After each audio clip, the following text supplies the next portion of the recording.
Thank you all for being here. Today is the first day, as you know, in 2014 that we're having SPAN, and we have a number of new people here today that I'll recognize in a minute. But my name is Mark Davis. I'm honored to be this year president of SPAN, and as you know, our mission is to learn firsthand from philanthropists how we can do a better job as advisors in advising our clients, and meaningful impacts both here in our community and around the world. We have 46 new attendees. That's a record for SPAN today. So we want to be sure you all get a big welcome. If you are a new attendee of SPAN, if you'd please stand up, we'd love to give you a big welcome.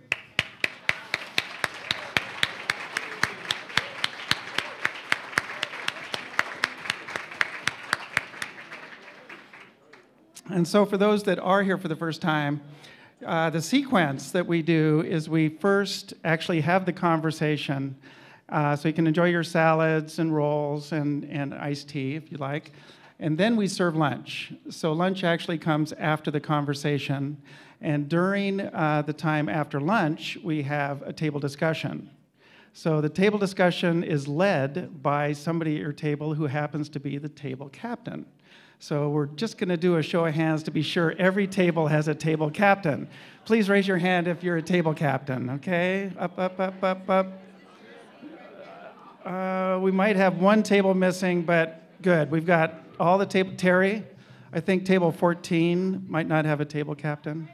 Oh, thank you. Okay. I didn't see your hand, sorry. So that will be led, and then we'll finish about 1:20 with that part, and then for 10 minutes we'll have some member announcements. And then we'll finish for sure by 1:30. We're very fortunate. Before I mention today's speakers, I do want to recognize the board, which has been in place for 7 years. So we're probably breaking some sort of charter by having the same board for 7 years. But I want to, are we, Laura? I want to be sure that we recognize the SPAN board members. If you'll please stand and hold your applause till the end. Randy Ottinger, Jane Searing, Alan Pratt, Lorraine Del Prado, John Goodwin, Laura Hochster, and yours truly. If we'll please give a big hand to all our board members.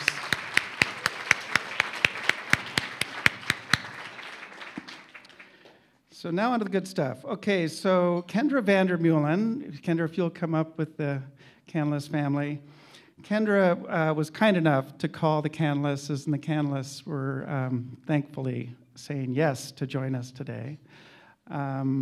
She joined the National Christian Foundation in 2007 as its president.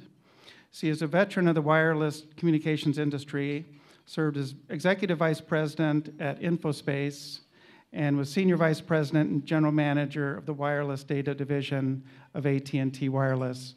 She serves on numerous boards, and she's going to be leading the discussion and introducing the Canlises today. Please welcome them to SPAN. So, I want to start with Mark, actually. Oh, good. Yeah, don't you remember that part? So, usually, you know, people want to go in chronological order, but we thought we'd start from today and work backwards a little bit. And so, Mark, let's start with you. You and your brother Brian are currently running a restaurant that both the New York Times and Chateau and Relais say is one of the best restaurants in the entire world.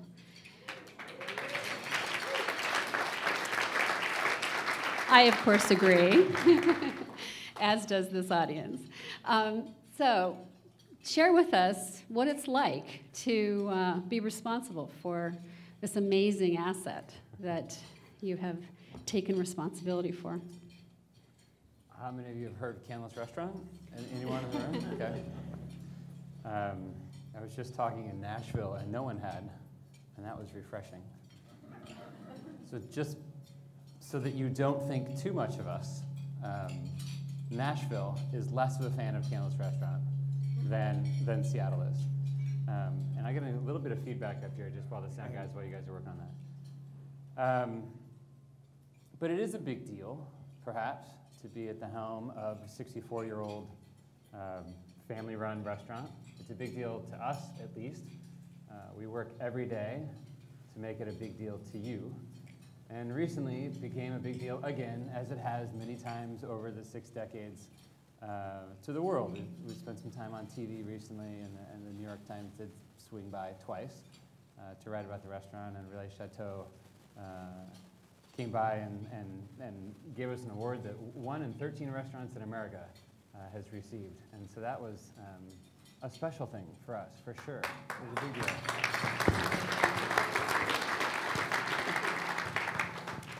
I only bring that up so that this next statement won't make any sense to you. I believe that I'm in the same business that you are. And 10 minutes ago, Dad and I hid in the bathroom so he could rehearse with me one more time what the acronym SPAN stood for. And then I could sort of get my head wrapped around a little bit who all you are and why you're having lunch here. And then sure enough, our hunch was true. And I think we'd like to talk about that a little bit today. We'd like to talk about the similarities between what we do, me now with my brother Brian, and Mom and Dad 30 years before us, and what you do, I'm pretty sure, are almost entirely the same thing, right? How many of you work in a lighthouse? Right. So our job, I'm still getting a little bit of feedback up here. I know you're working on that. Our job is to bring people in. Hopefully, if we do our job right, about 48,500 of them. We took 2 tables out of the restaurant. We are sorry about that, but we needed to do that. And so now it used to be 50,000, and 2 tables represent about those extra 2,500 people. It's to bring them in, and it's to relate to them. Believe it or not, nobody comes to our restaurant for the reasons that you might think. It's not for the food, though the food needs to be good. I don't think it's for the view, but all of you asked me for window tables, and thank you for doing that. Making your needs known is the first step of a relationship. It's not for the great wine list, but we've all probably enjoyed it, right? This service is good, sure. Those aren't necessarily transaction drivers, at least not the way that we see them. What we think we're doing is building relationships. I have a hunch that relates to your industry, whatever it may be. Many of you look like attorneys, and I know that just because you're all so beautiful.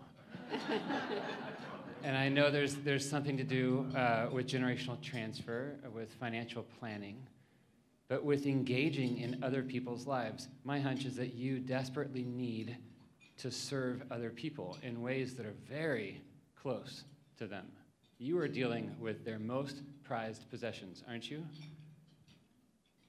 Their children, their legacy, their values, and then if they let you, their money, right? It's the same thing at Canlis. What you bring us is your time. It's your 20th anniversary. It's the one night before your wife has a C-section. That just happened. It's the last dinner with your mom, with your 6 sisters, before she dies of cancer. That just happened. And it's your money. We charge you to be there. What you're giving us is your time, are things that will never be replaced. See, so if we start to think for a minute that it's about the food, it isn't. It's about their mom, right? Our job is to build those relationships. In order to do that, we have to establish trust, because we think that trust is the foundation of every relationship. You and your wife, you and your husband, you and your cat, your spouse, your boyfriend, your boss, your peers. It's all based off of trust. Okay, Dad, you got this. I didn't know how far I was supposed to go. Did I get us that far? You're supposed to go from there to...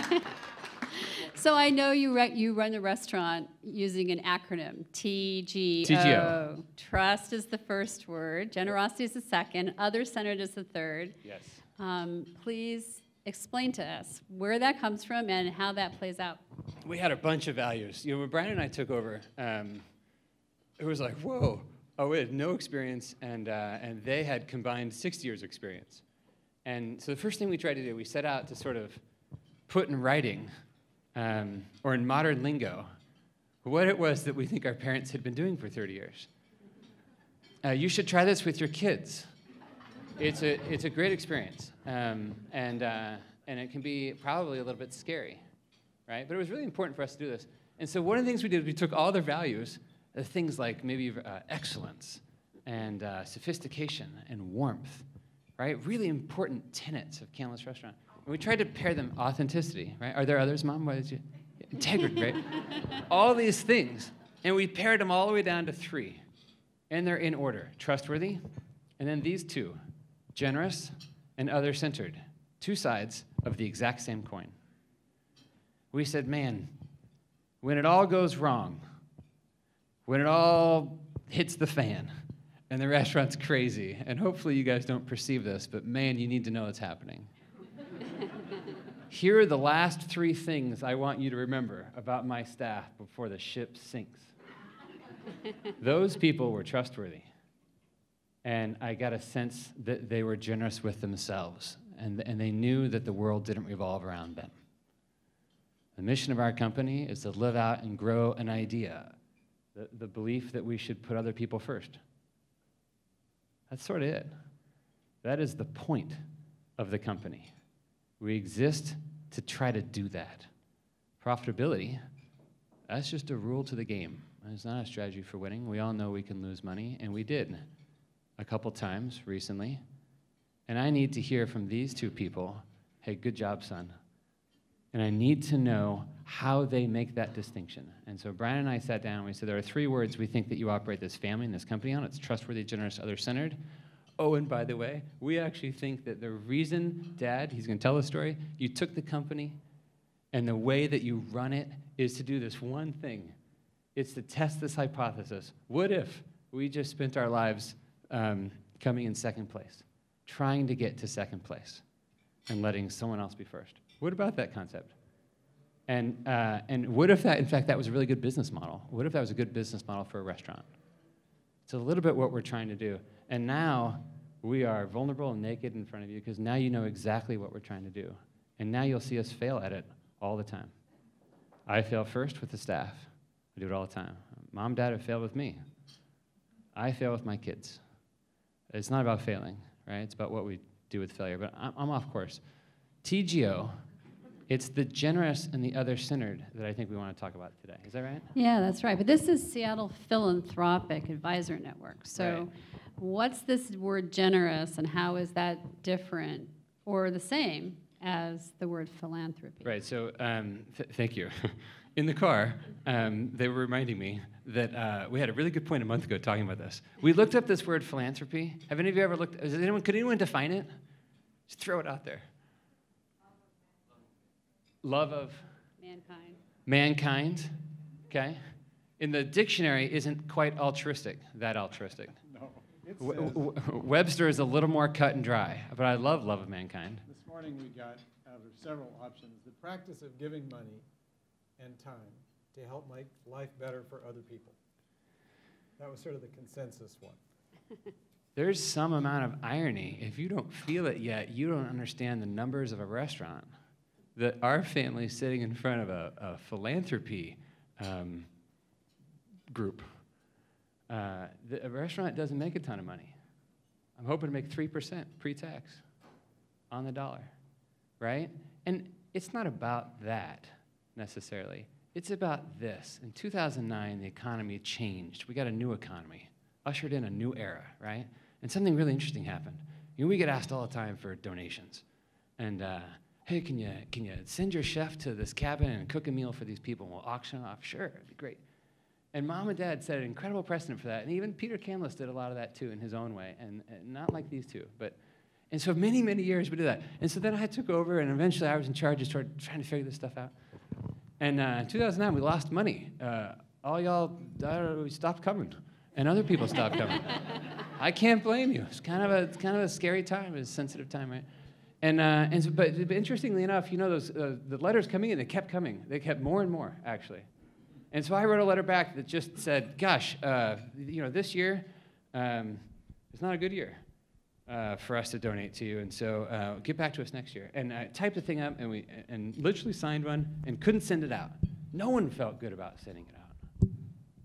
Really interesting, because what we realized was that our philanthropy was conditional. It was a function of our circumstance, and generosity is a decision. It is a function of your character. And what we had spent our lives, 10 of my years and 30 of their years, telling our staff and desperately trying to live out our own selves, was that generosity was a function of character, and we wanted it to be a function of ours. We scrapped that letter, and we wrote a different one.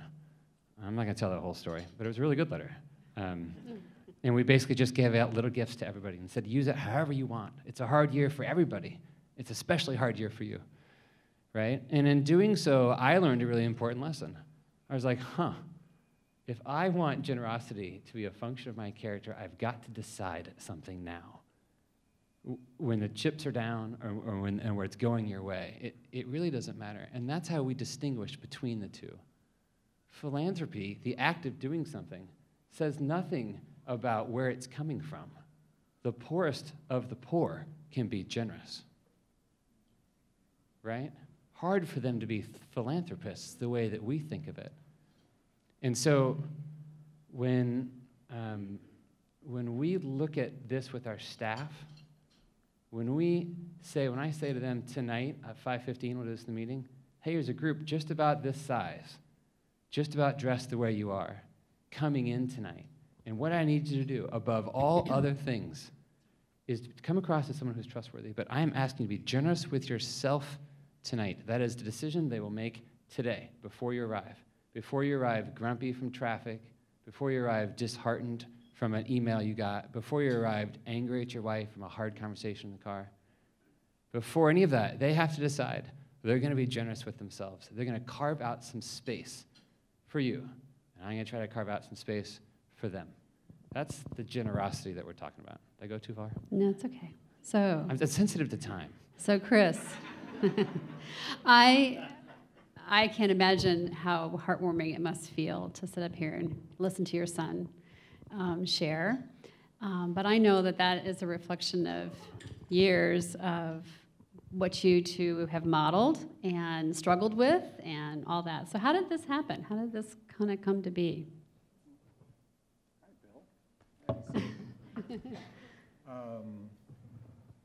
I think to tell that, I'd like to do a little bit of history, and that's what the gray-haired guys do, is they kind of go backwards before they go forwards. And I'd like to tell briefly what my son Brian coined as the tale of the two grandfathers. So grandfather to Mark was my father, Peter. And when I, in the fall of 1976, my father arrived at my desk in my office in San Francisco and said to me, if I were to die, would you let the company be sold? And that was about the 5th or 6th time he had approached me about coming into the business, and every time I had said no,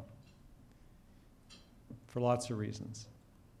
In this case, I said, well, let me think about it and talk to Alice. So we eventually came up here, not to take over the company. I took a leave from Wells Fargo Bank, but to help out my dad. And he died the following July, lung cancer. And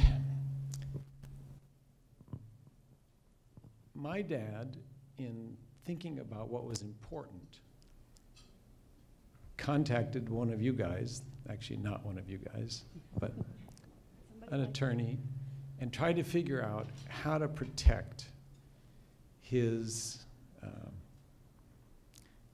oldest child, and that was Canlis. And so he set up a system with a trust and stuff where I ended up being in charge. I the youngest of three. And that took good care of Canlis, but it didn't take very good care of a family. It was a tough way for me to come up here. So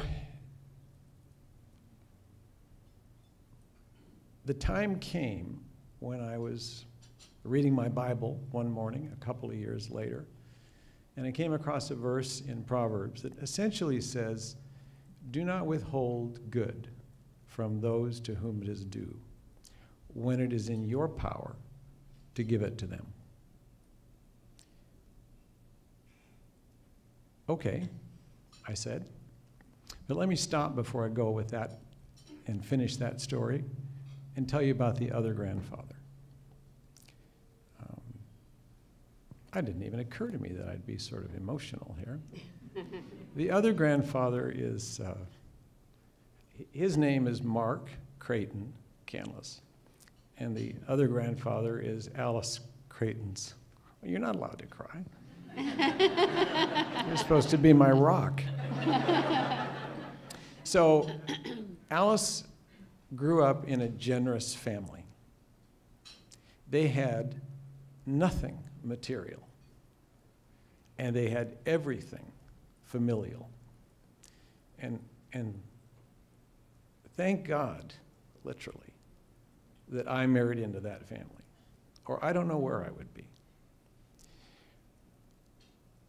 She grew up where the table in their house was as long as the house and easily added to, and often was, and where the front door was always open, and there was no such thing as a stranger. She grew up in the South, but even beyond Southern hospitality, her mom and her dad just lived out generosity in every way.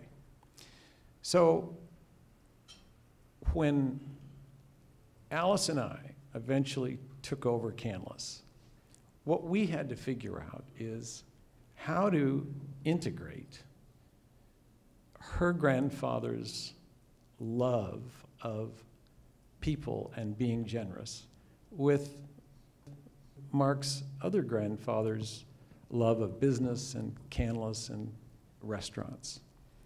And that merger, the fact that we did that successfully, I think, is why Mark is here and why Brian would be here. He's in, where is he?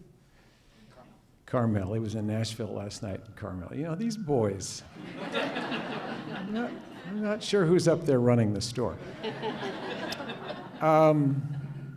And that's what we've lived. So I had a friend. He eventually became a board member of Canlis and still is a board member and is still a dear friend. We were just with him and his wife. And he said two things to me.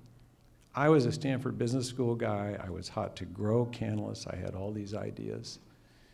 And he'd known me about a year. And he said, you know, what I know about you and your family and your background and stuff, it might be better if you shrank Canlis instead of grew it. And it was he who then helped me dissolve the trust and give to my sister and my brother what was mine to give, but it wasn't mine to own. And I guess since then I've always felt that way about the restaurant. We don't own it. I'm a steward of something that I've been given, and it's my job to care for it, and then to pass it on. What was the question? You answered it. You answered it.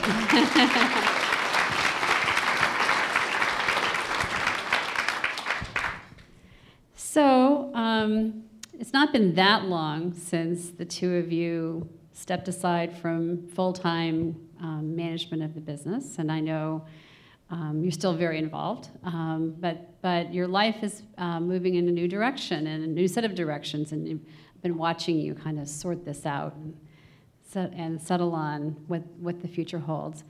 And I'm interested in what you're thinking about that, and I think everybody else would be interested as well.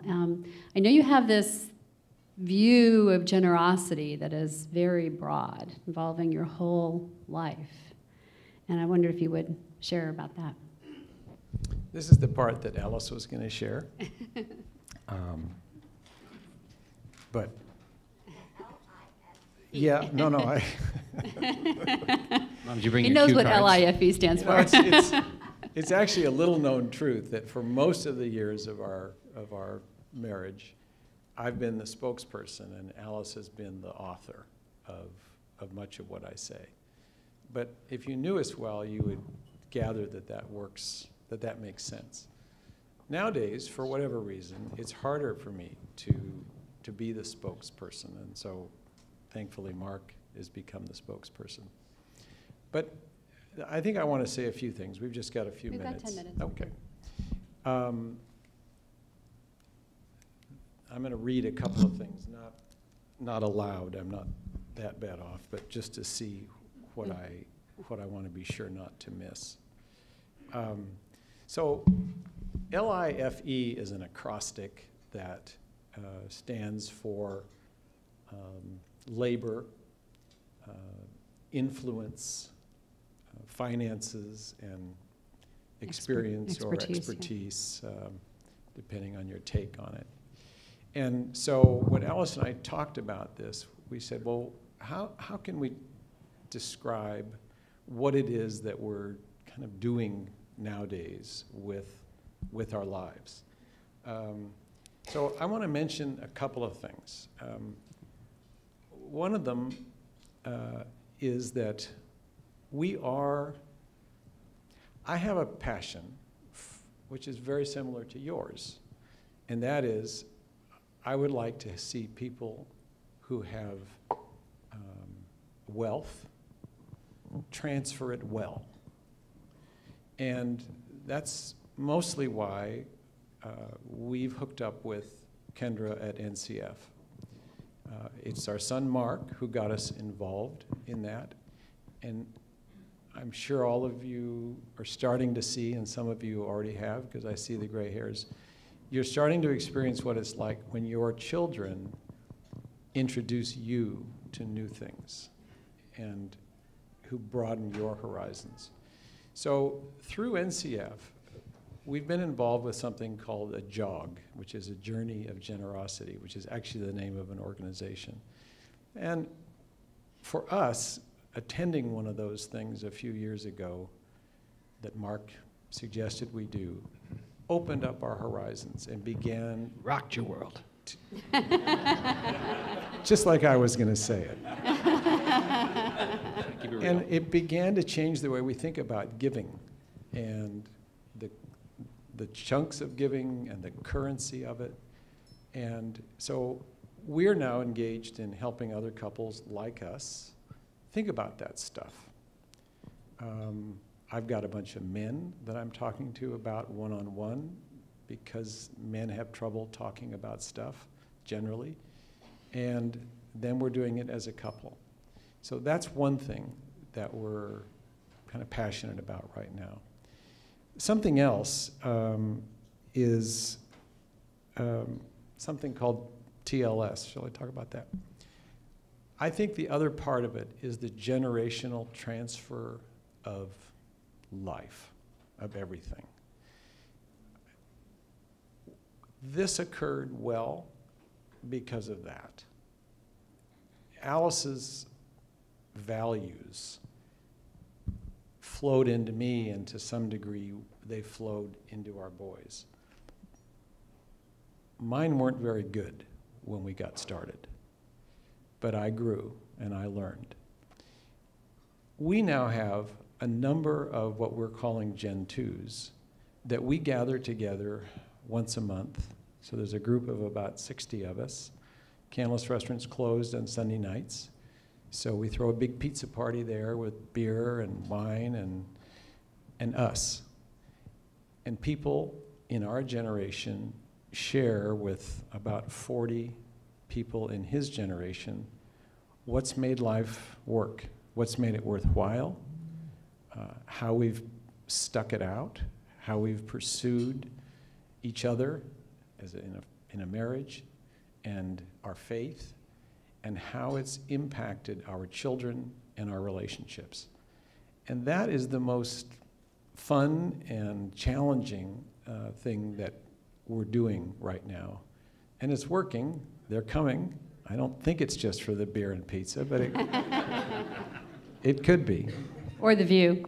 I think it's important to state, because Kendra, your initial question was just how did you transfer the values from one generation to the next generation, right? And as the person who was trying to receive all those values,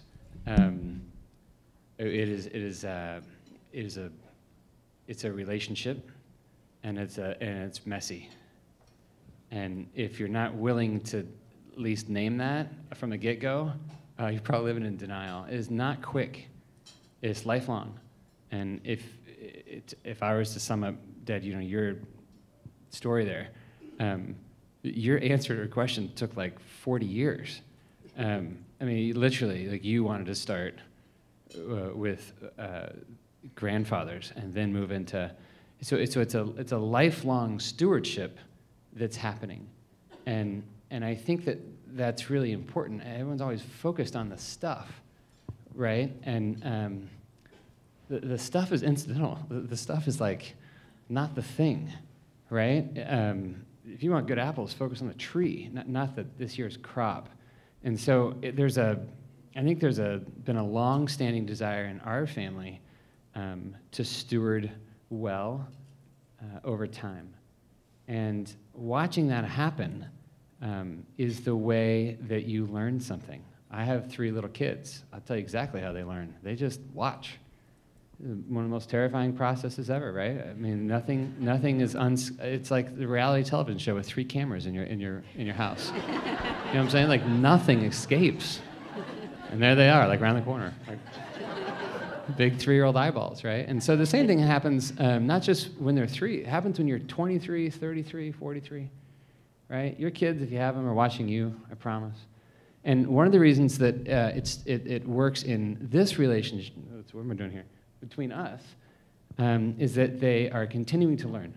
And one of the biggest mistakes that we see is the older generation figures it out, stops, turns around, and instructs the lower generation as if they were done. There's no done. There's death, right? Let that determine when you're done growing and done learning and done becoming. But when the first generation stops becoming, they become irrelevant to the second generation. The second generation has spent a life watching your parents become, right?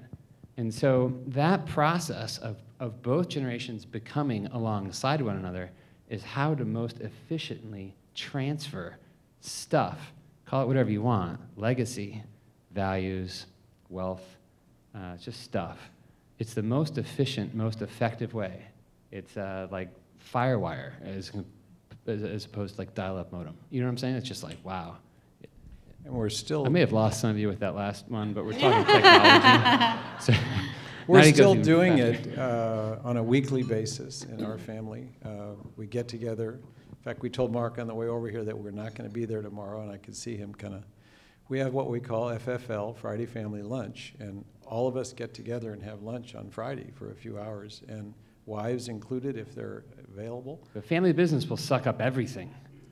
And we just talk about non-business stuff. Yeah, it's a forum for that, so that when you're together as a family, you can be a family. A lot of families have a hard time with this, right? You get together for Thanksgiving, 5 minutes later, everyone's talking about the business. That's messed up. It's Thanksgiving, right? So you need a place for that. So we do it for Friday lunch, family lunch, right? And then there's a forum for that. And I don't know, I feel like I'm not qualified very well to speak into what you guys do, but I feel a lot of what you must need to do is to shepherd families through all of that process, not just the figuring out of trusts and whatnot. I don't understand it that well, really. But I do, but not that well. And so I think what we want you to hear is that it's more holistic than what it might appear from the outside. not just the way that it happened between this generation, but the way that it happens throughout. That means in our family and in our company. Thank you. I think we have time for a couple questions. Maybe one question, Mark says.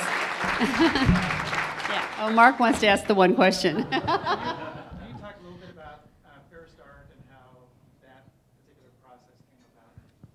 Yep. Fair Start. And we have somebody from Fair Start in the building, not in the room. I heard oh, she is there. Okay, there she is. Thanks. You were down that way. I thought you were. Alice's and my involvement in Fair Start, where we ended up jointly doing the capital campaign to get them a new building and stuff. Fair Start, does everybody know what Fair Start is? Yeah. Okay.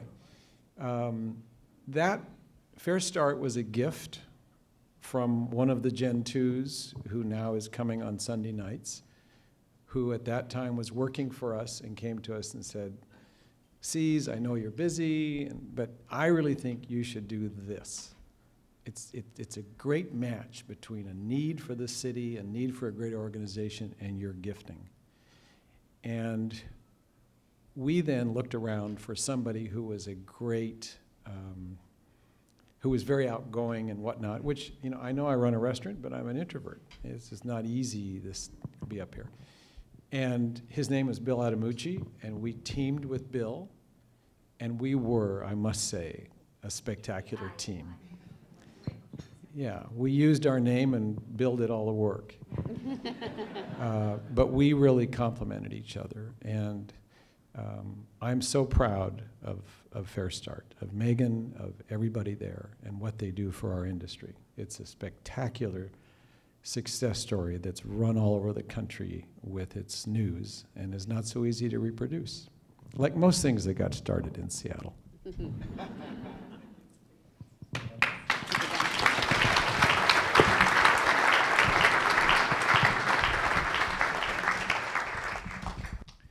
Well, to the best relationship restaurant in the world, thank you very much for being with us today.